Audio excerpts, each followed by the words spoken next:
जय श्री कृष्णा। राधे राधे। आज हम सुनेंगे आषाढ़ मास में सुनी जाने वाली बेहद पुण्य फलदायी पीपल सींचने की या पीपल पूजन की कथा, जिसको सुनने मात्र से हमारे भाग्य उदय होता है, साथ ही हमारे जीवन में चल रही कई परेशानियों से हमें छुटकारा मिल जाता है। तो आइए सुनते हैं हम पीपल देव की कहानी।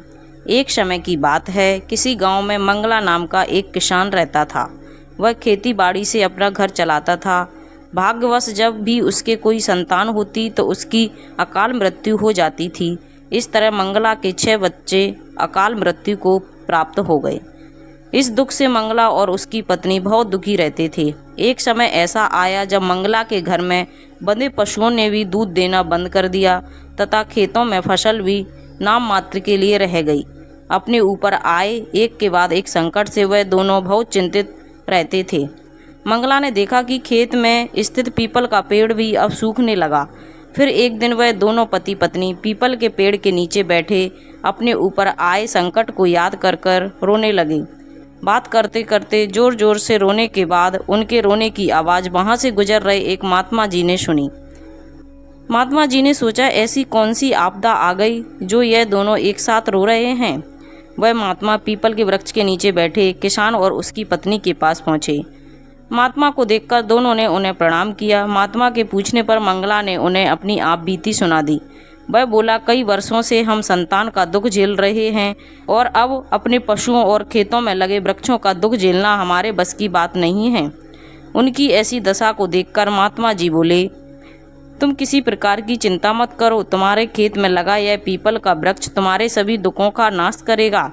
आज के बाद तुम रविवार को छोड़कर अन्य 6 दिनों तक इस पीपल को दूध, जल और तेल से सींचना तथा शाम के समय पीपल के नीचे तेल का दीपक जलाना और 7वें दिन यानी रविवार को पीपल में जल चढ़ाने की जगह दूध मिलाकर जल सूर्य भगवान को अर्पित कर देना।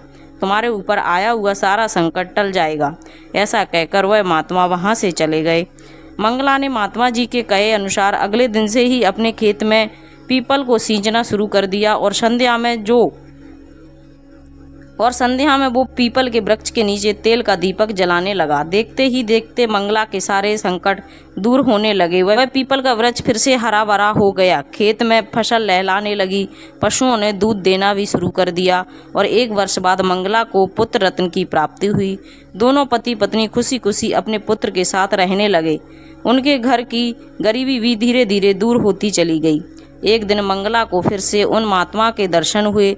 मंगला और उसकी पत्नी ने पुत्र सहित महात्मा को प्रणाम किया और कहा, ए प्रभु, आपके आशीर्वाद से हमें संतान और सर्व सुख प्राप्त हुए हैं। महात्मा बोले, यह मेरा आशीर्वाद नहीं है बल्कि तुम्हारे पितृ पूर्वजों का आशीर्वाद है, जिनका दोष तुम्हें लगा हुआ था। पितरों को खुश रखने या उनकी शांति के लिए पीपल की पूजा सर्वोपरि बताई गई है।